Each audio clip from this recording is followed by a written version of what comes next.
네, 안녕하십니까. 2020년도 한국산업경제학회 온라인 중개학술 발표대회 발표를 맡은 경북대학교 강사 박재관이라고 합니다. 반갑습니다. 코로나19 사태가 어느 정도 진정 국면을 보이는가 싶더니 다시금 확산세로 접어들게 되면서 많은 심려가 크신 줄 알고 있습니다.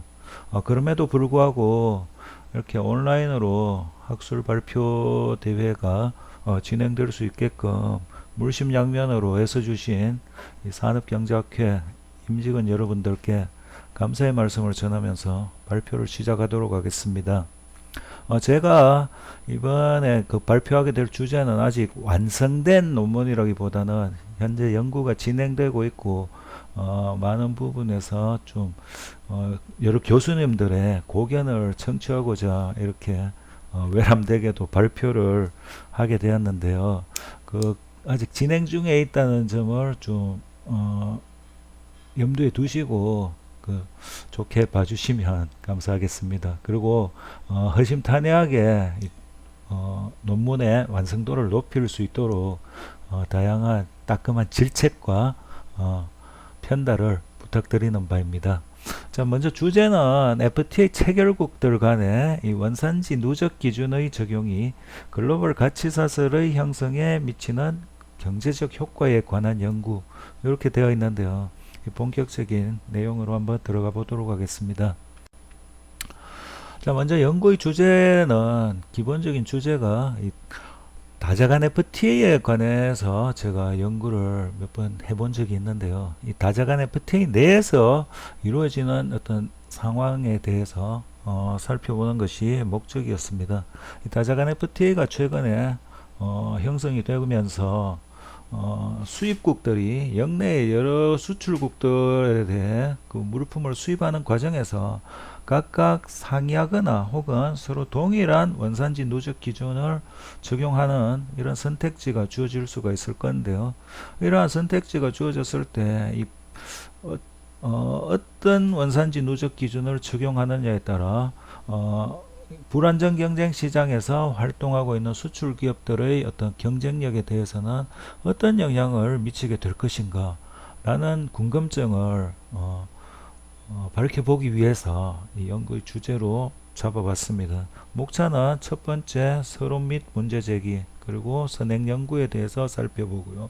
그리고 세 번째 이론적 배경, 네 번째 가정 및 연구 모형, 그리고 다섯 번째 그 모형을 분석한 결과와 그리고 이에 따른 정책적 함의를 제시하는 것으로 목차를 구성해 보았습니다.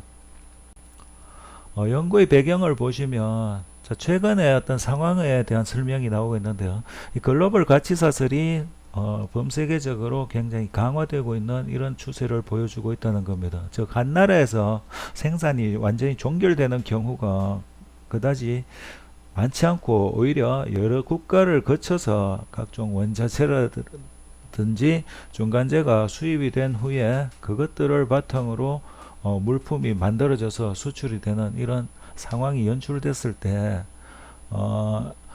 이러한 상황이 어떤 글로벌 차원에서 이 다자간 FTA 확산과 관련해서 어떠한 함의를 가지게 되는가, 여기에 대해서 한번 살펴볼 필요가 있지 않겠느냐 하는 문제의식에서 이런 주제를 채택하게 됐습니다. 그 FTA 체결국으로부터의 어떤 수입품에 대해서 원산지 판정을 내리는데 누적 기준이라는 것은 역내국 간 무역 확대는 물론 무역의 이익이 여개국으로 유출되는 것을 방지하기 위해서 반드시 필요한 조치 중에 하나라고 볼 수가 있겠습니다. 저기 누적 기준은 엄밀히 따지면 원산지 규정 가운데 하나인데요. 대신 이 원산지 규정에서 충분히 포괄하지 못하고 있는 부분을 좀 더 확장해서 적용하는 일종의 완화 기준이라고 볼 수가 있는 부분입니다.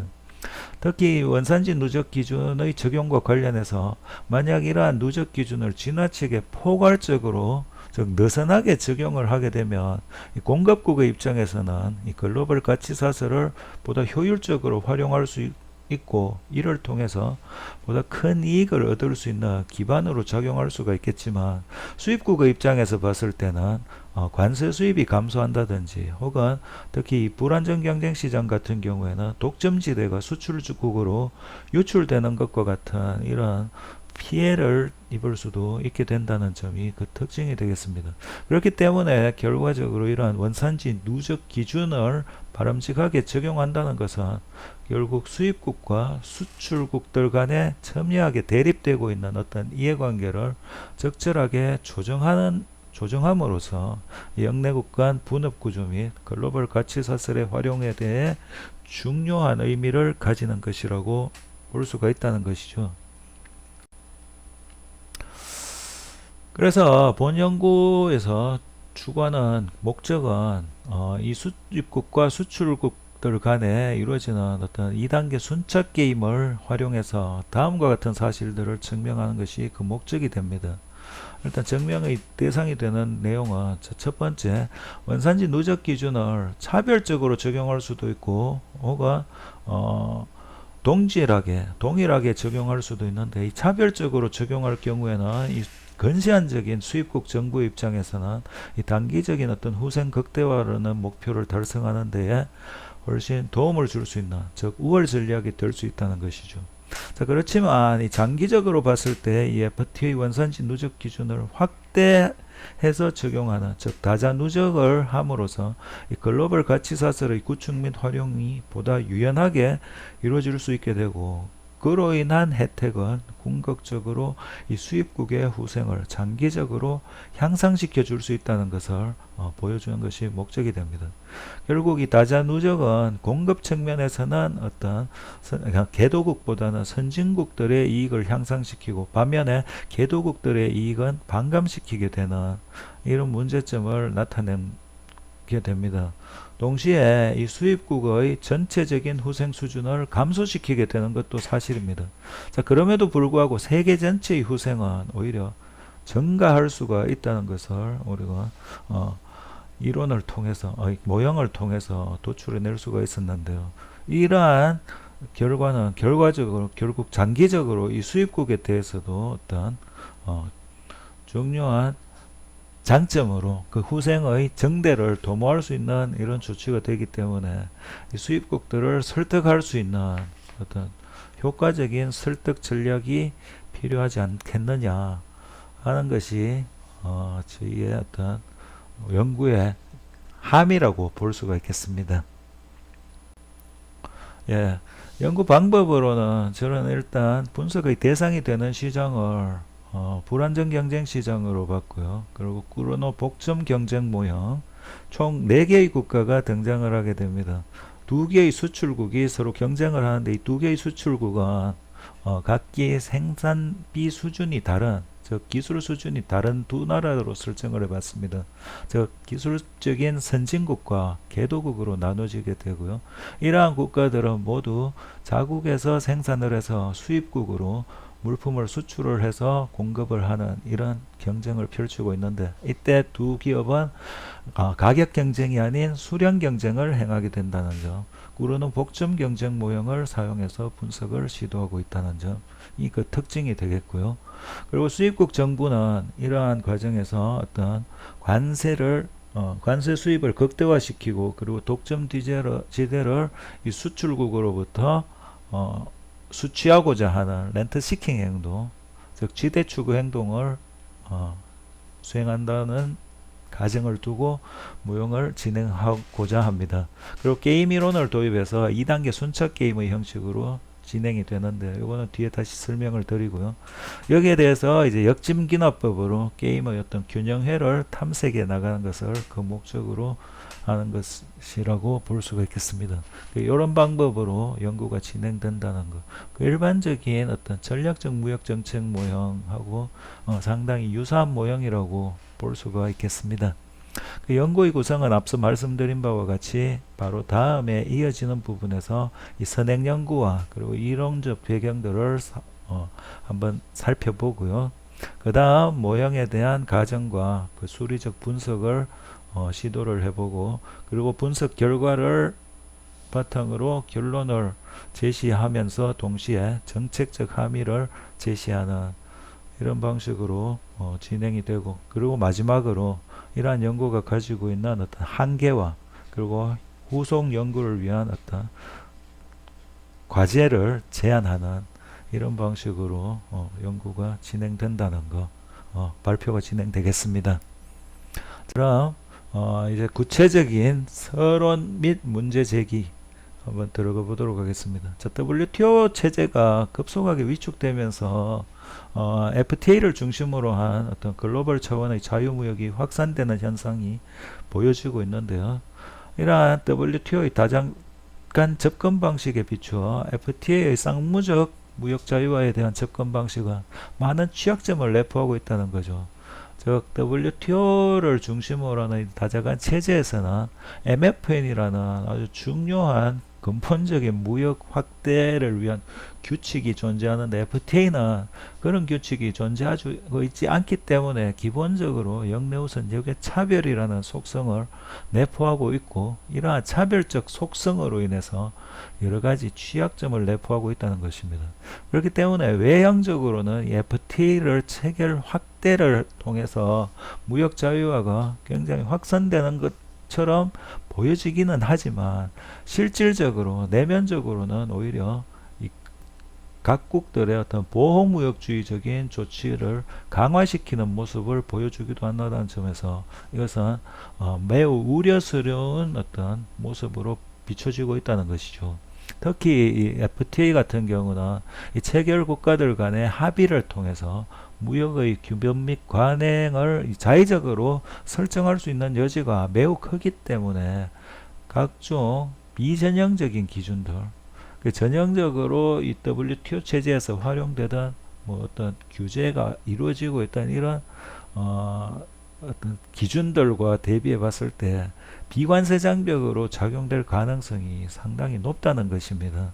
바로 이런 문제 때문에 FTA 확산에도 불구하고 무역의 그에 따른 비례적인 어떤 확산이 보여지지 않는 현상은 바로 이런 맥락이 숨어 있지 않느냐 하는 것이 뭐 저의 생각이었고요. 이러한 점에서 문제의 제기가 될 수 있다고 생각됩니다.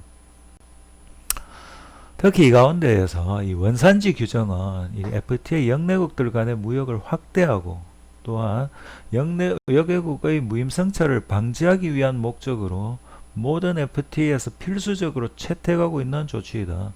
그리고 이 원산지 누적 기준도 역시 이러한 원산지 규정의 한 축을 이루는 조치라고 볼 수가 있겠습니다. 이러한 원산지 누적 기준은 역내국 간 무역의 창출 및 확대에 기반을 제공할 수 있으며 동시에 앞서 말씀드렸다시피 이 역외국의 자유무역에 대한 어떤 무임승차를 방지하기 위해서도 필수적으로 요구되는 조치라고 볼 수가 있겠습니다. 그럼에도 불구하고 이러한 누적 기준은 지나치게 엄격하게 적용하면 오히려 역내국 무역까지도 위축될 수 있으며 반대로 너무 느슨하게 적용하게 되면 역외국의 무임승차를 방지하고자 하는 어떤 본질적인 기능이 훼손되면 물론 또 여러가지 문제점을 야기시킬 수가 있기 때문에 결국 이러한 선택의 문제가 유발될 수밖에 없다는 것이죠. 그리고 특히 최근에 등장하고 있는 이 다자간 광역 FTA 같은 경우에는 이 양자 누적을 적용하는가 혹은 다자 누적을 적용하는가에 따라서 역내국 간 분업 구조에 중요한 영향을 미칠 수가 있기 때문에 이와 관련된 연구는 상당한 중요한 의미를 가지고 있다고 할 수 있겠습니다. 몇 가지 선행 연구들에 대해서 살펴보고 있는데요. 자, 먼저 브랜드 스펜서가 불안정 경쟁 시장을 모델로 해서 무역이 마치 국가 간의 어떤 지대 탈취 게임으로 간주하는 이런 전략적 무역 정책에 대해서 분석을 시도한 이후로 이러한 불안정 경쟁 시장을 대상으로 하는 어떤 무역에 대한 분석 모형이 굉장히 활발하게 발전을 해왔던 것이 사실입니다. 그리고 그 최의 논문, 가치오스의 논문, 그리고 황앤 마이의 논문 등과 같은 것들을 보시면 이 수입국은 차별적인 관세를 부과함으로써 이 수출국으로부터 지대를 효과적으로 탈취할 수 있는 것이 탈취할 수 있다는 것을 보여주었고요. 특히 최의 1995년 논문 같은 경우에는 이 수입국이 차별적인 관세를 부과함으로써 단기적으로는 어떤 수입국의 후생 극대화를 도모할 수는 있지만 이 장기적으로는 기업의 R&D 투자를 위축시킴으로써 경제적 활력을 저하시키게 됨을 또한 보여주었다. 그렇기 때문에 차별적인 관세보다는 어떤 MFN 관세, 즉 최애국 관세가 보다 유용하다라는 것을 보여주고 있다는 것입니다. 이와 비슷한 맥락에서 제가 저희 지도 교수님과 함께 발표한 논문에서는 이 양자간 FTA 확산은 재반 차별적 조치가 허용되기 때문에 이 수출 기업의 R&D 활동을 위축시키고 나가서는 범세계적인 자원 배분의 효율성에 악영향을 미칠 수 있음을 보여주었고요. 그렇기 때문에 기업의 확력을 정대시키기 위해서는 이러한 모든 국가들에 대해 동질적인 어떤 기준을 적용할 수 있는 근거를 제공해주는 다자간 FTA 형성이 바람직하다는 사실을 제시하는 이런 논문을 연구를 해본 적이 있습니다. 그 다음 원산지 누적 기준과 관련된 몇 가지의 선행 연구를 또 살펴보시면 이 김영춘 등은 다자간 FTA 확산에 따라 FTA 특혜를 극대화하고 그리고 업체의 어떤 원산지 기준 적용을 위한 비용을 최소화시키고 그리고 원산지 검증을 위한 절차를 간소화시키면서 동시에 인건비 절감을 위해서는 이 공정 확인만이 요구되는 완전 누적 기준의 도입이 필요함을 주장을 하고 있습니다. 여기서는 지금 완전 누적 기준이라고 표현을 하고 있는데 이 누적에 관한 개념이 아직 제대로 정립이 안 돼 있어서 용어에 있어서 굉장한 혼란이 있는데 그것은 뒤에 이론적 배경을 할 때 이 누적의 개념과 정확한 분류에 대해서 다시 한번 살펴보도록 하겠습니다. 여기서 김영춘 등이 제시하고 있는 어떤 누적 기준은 사실상 완전 누적 기준이라기보다는 다자 누적의 개념에 좀 더 가깝다고 보는 것이 맞는 것 같습니다. 그와 같은 맥락에서 또한 이 강성훈 등은 원산지 누적 기준에 대한 개념 정립을 비롯하여 현재 우리나라가 체결하고 있는 다양한 FTA들의 누적 기준을 총괄적으로 살펴본 후에 이러한 누적 기준의 적용을 위한 규정의 미비 그리고 불명확성 등으로 인해 겪을 수밖에 없는 다양한 문제점들을 한번 살펴봤고요. 그리고 이에 대한 구체적인 개선 방안을 제안하는 이런 연구를 시도했다는 것입니다. 특히 이 강성훈 등은 이 공정 누적의 적용 확대 그리고 주변국들에 대한 교차 누적 적용 범위의 확대 등을 추진함으로써 이 장기적으로 누적 기준을 통한 FTA의 실질적인 효과를 극대화할 것을 주장하고 있다는 것도 좀 새겨둘 필요가 있는 연구 내용인 것 같습니다. 자, 그 다음 이론적 배경으로서 이 누적의 개념 그리고 누적의 분류에 대해서 제시가 되고 있습니다. 자, 누적이라는 것은 원산지 결정 시에 다른 당사국에서 투입된 재료, 공정, 부가가치를 자국에서 투입한 것처럼 간주하는 원산지, FTA 원산지 규정 가운데 하나입니다.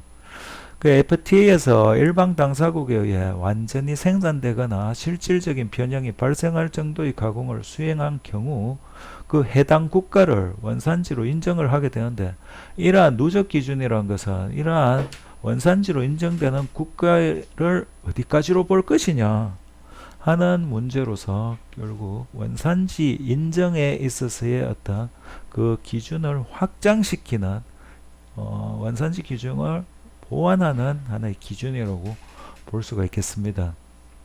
이런 누적의 종류에는 그 다양한 기준에 따라서 다양하게 나눠질 수 있는데요. 일단 누적의 대상에 따라서 분류를 해보게 되면 이 누적의 적용 대상은 이 체약 당사국에서 발생한 재료, 공정, 부가가치 등이 있는데 이를 기준으로 재료만을 누적하는 재료 누적과 그리고 공정 혹은 부가가치를 모두 누적에 포함시켜주는 공정 누적으로 분류가 되는 것입니다. 재료 누적은 누적 대상의 일부인 원산지 재료만의 누적을 허용하는 것이기 때문에 이러한 재료 누적을 부분 누적이라고 부르게 되고요. 반면에 공정 누적을 허용하게 되면 모든 누적 대상의 누적을 포괄적으로 허용하는 것이기 되기 때문에 이것을 완전 누적으로 부르기도 하게 된다는 것입니다. 그 재료 누적을 적용하느냐 아니면 공정이나 부가가치 모두를 누적의 대상으로 허용하느냐에 따라 부분적 누적과 완전 누적으로, 혹은 뭐 이게 완전 누적이 되니까 부분 누적은 불완전 누적이라고 표현하는 사람들도 있는 것 같습니다. 이렇게 분류가 될 수 있다는 거. 예, 누적 기준의 종류 계속 이어서, 자, 두 번째로는 이 누적 대상 체약 당사국의 수에 따라서 또한 분류가 가능한데요. 이 다자간 FTA 같은 경우에는 이 다자간 FTA에 참여하고 있는 무역 당사국들 모두에 대해서 원산지 누적 기준을 적용해 주느냐, 아니면 무역에 직접적으로 참여하는 수출국과 수입국 그 둘 간에만 적용이 되느냐에 따라, 둘 간에만 적용이 된다면 양자 누적, 그리고 중간재나 원자재를 공급하는 형태로 이 생산에 참여하는 제3국들에 대해서도 포괄적으로 누적 기준이 적용된다면 다자 누적으로 구분을 할 수가 있겠습니다. 그 다음 세 번째 누적의 또 다른 분류 기준으로서 이 누적의 적용 영역에 따른 분류가 있는데요. 이 누적이 FTA 내의 체역 상대국들 간에만 허용되는 경우를 FTA 내 누적, 즉 인트라 FTA 누적이라고 부르고요. 반면에 누적이 체약 당사국은 물론 그 각각의 체약 당사국들과 또 다른 FTA를 체결하고 있는 다른 제3국들에 대해서 포괄적으로 허용되는 이런 누적을 FTA 간 누적, 인터 FTA 누적이라고 표현할 수가 있겠습니다. 이처럼 이 포괄적으로 적용되는 FTA들끼리 적용되는 누적, 즉 인터 FTA 누적은 다시 이 체약 당사국과 제3국이 공통의 원산지 규정을 가지고 있느냐 아니면 그렇지 못하냐에 따라 이걸 가지고 있게 되면 유사 누적이라고 부르게 되고요. 그러한 공통된 원산지 규정을 따로 공유하고 있지 않다면 이것을 교차 누적이라고 부르게 된다는 것입니다. 이 유사 누적과 교차 누적에 대한 구분 개념은 기존의 문헌들에서 굉장히 혼란스럽게 그 정의가 된 경향이 있었는데, 아마 이런 식으로 정의가 되는 것이 가장 정확한 정의가 아닌가 생각됩니다. 예, 다음으로 불안정 경쟁 시장과 관련된 몇 가지 이론들이 소개가 되고 있습니다. 이 불안정 경쟁 시장은 기본적으로 수출 기업들이 특징적으로 가격이 한계 비용보다 높게 설정이 되어 있기 때문에 초과이윤을 획득할 수 있다는 거죠. 즉 독점지대를 취득하는 것이 가능하다는 것입니다. 그렇기 때문에 수입국들은 이 수출국들에 대해 관세와 같은 여러가지 정책적 조치를 취함으로써 이 수출기업들의 어떤 독점지대를 국내로 흡수하는 것이 가능해진다는 것입니다. 그렇기 때문에 이 전략적 무역정책이론은 보시면 이 수입국과 수출국의 마치 지대 탈취 게임처럼 전개가 되는 이런 양상을 보여주게 됩니다. 특히 이러한 불안정 경쟁 시장을 전제할 경우 이 수입국의 무역 정책을 수립하는 데 있어서 WTO에서 규정되고 있는 MFN 조항과 같이 국제적으로 어떤 모든 나라들에게 동등한 대우를 해주라 하는 이런 규범적 제약이 존재하지 않을 경우 수입국은 이 경쟁력의 정도가 서로 다른 수출국들에 대해 각각 차별적인 관세를 부과함으로써 지대 수출을 극대화할 수 있다는 것이죠. 바로 이것은 이 생산비 수준이 상이한 국가들에 대해 서로 상이한 수준의 차별적인 조치, 즉 차별적인 관세를 부과함으로써 최종적으로 얻게 되는 지대 수취액을 극대화시키는 것이 가능하다는 것이고요. 이렇게 되는 이유는 그만큼 정책을 선택하는 데 있어서 목표는 하나인데 그 목표를 달성하는 데 사용될 수 있는 수단이 여러 가지가 있기 때문에 다양한 수단을 그 목표에 집중해서 사용할 수 있기 때문에 나타난 현상이 아닌가, 이렇게 설명이 되고 있습니다. 그 다음 우리가 지금 분석해 보고자 하는 이 양자 누적과 다자 누적이 적용됐을 때 각각 어떤 효과를 가지게 되느냐. 자, FTA 체결국들 간에 양자 누적이 적용된다면 수입국은 각기 생산 비용이 상이한 수출국으로부터 공급을 받게 될 때, 이때 수입국의 최선의 정책은 생산 비용이 상이한 수출국들에 대해 각기 상이한 수준의 관세, 즉 차별적 관세를 부과하는 것이 우월 전략이 된다는 것입니다. 이에 반해 이 다자 누적이 보장되는 이런 경우에는 양국의 생산비 수준이 상이하다 할지라도 수입국은 선택의 여지 없이 동일한 수준의 관세를 각각의 국가들에 대해 똑같이 동등하게 부과해야 된다는 것입니다. 그 불안정 경쟁 시장을 전제할 경우 만약 수입국의 정책 수립에 있어 어떤 MFN 조항과 같은 이런 규범이 존재하지 않게 된다면 수입국은 서로 상이한 비용을 가진 수출국들에 대해 상이한 수준의 관세, 즉 차별 관세를 부과함으로써 어떤 지대를 극대화시키는 것이 가능해진다. 즉 이윤의 수치가 가능해진다.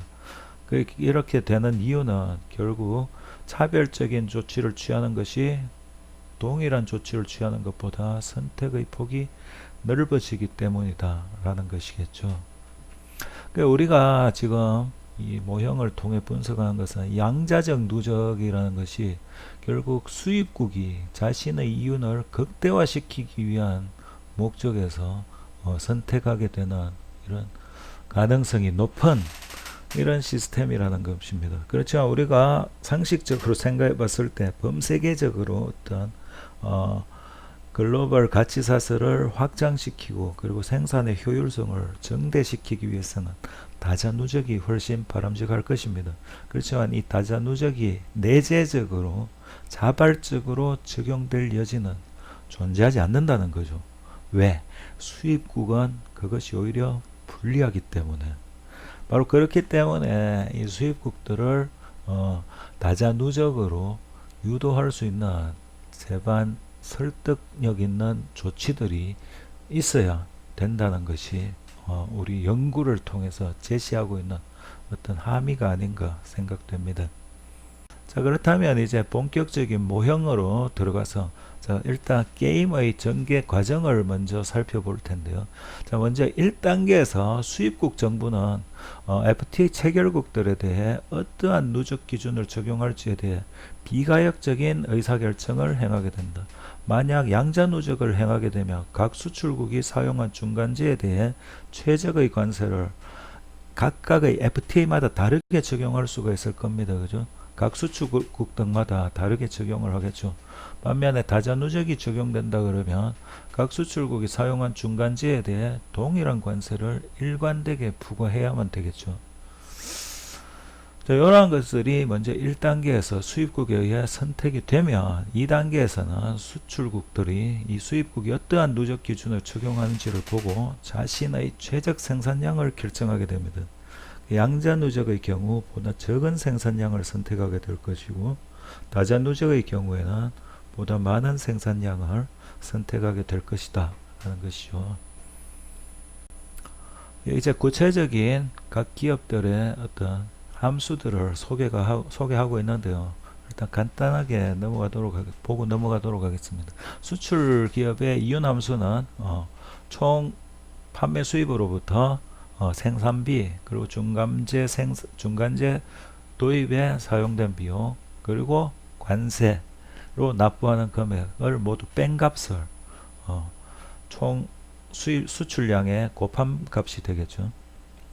그리고 수입국의 후생함수, 이것이 양자 누적의 경우와 다자 누적의 경우에 수입국이 얻을 수 있는 후생 수준의 크기가 다르게 표현될 수밖에 없는데요.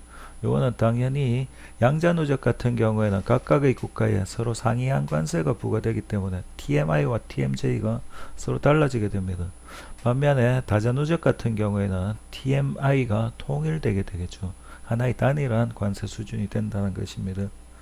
요 식은 결국은 이 수입국이 얻게 되는 소비자 잉여의 크기와 그리고 관세 수입의 크기의 합으로 수입국의 후생 수준이 표현될 수 있다는 걸 표현하는 것입니다.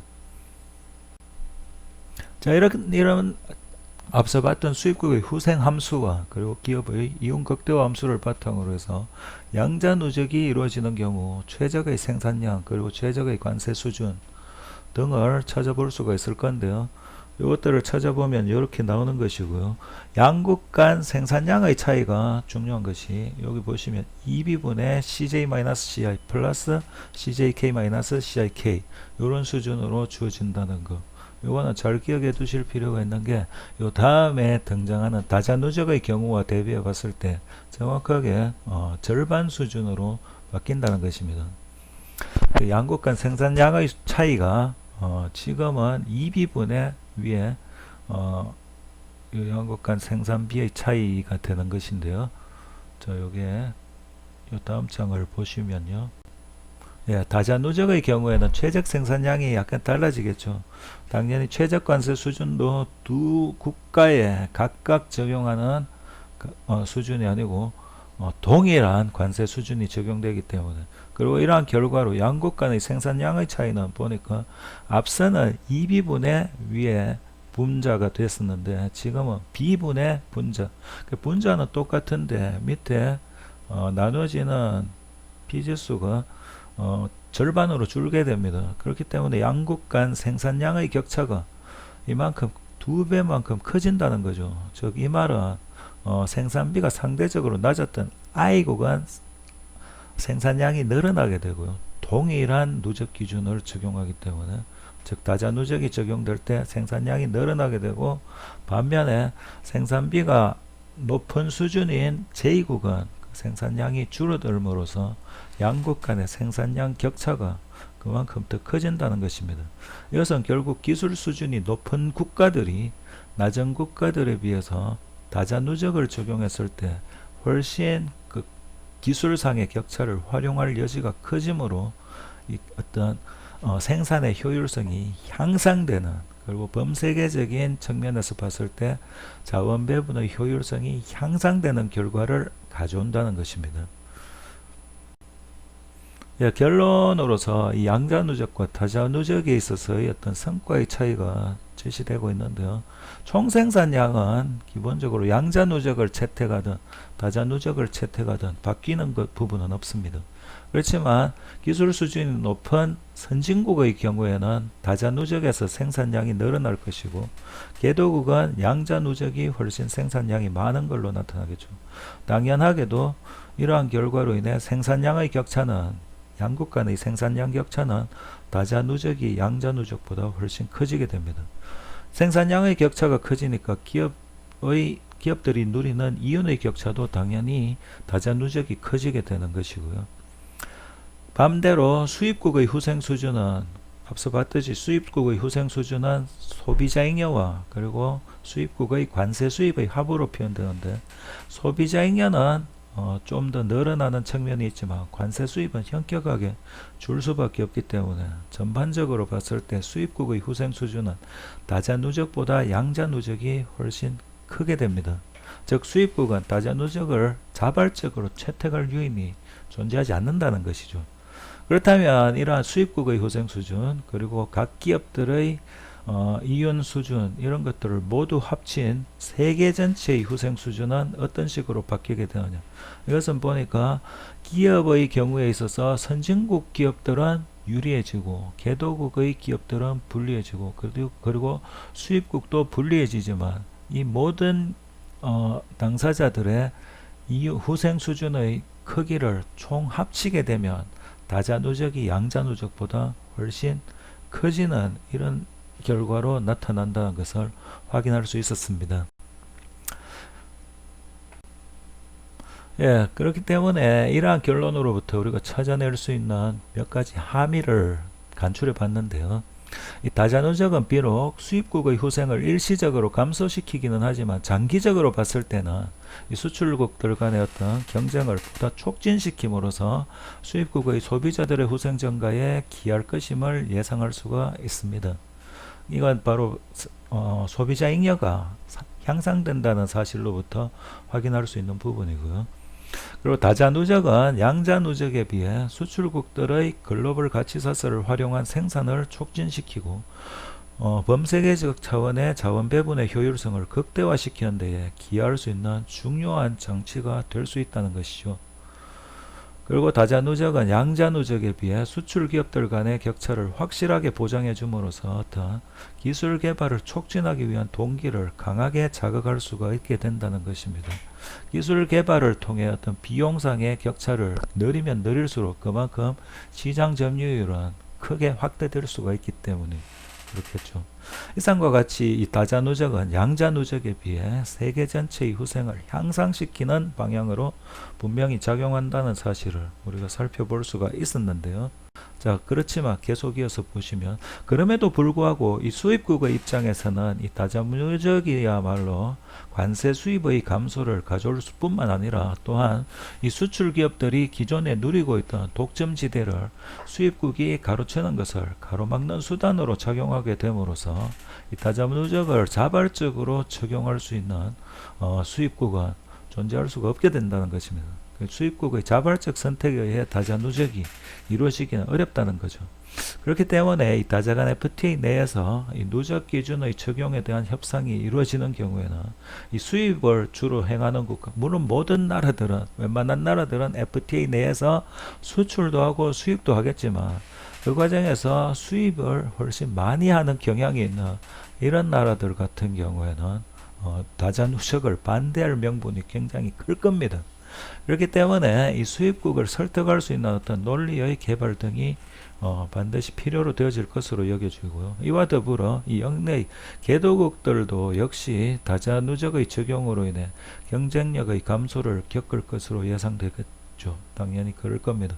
개도국과 선진국의 간의 차이가 보다 확고해지기 때문에 그렇기 때문에 이러한 어떤 개도국들과 그리고 영내 개도국들 그리고 영내의 수입국들에 대한 어떤 설득을 행할 수 있는 설득 논리를 개발하는 것이 중요한 의미를 가지지 않을까. 이러한 설득 논리의 일환으로 제가 이 연구를 하는 과정에서 지금 진행 중인 부분이 앞서 봤듯이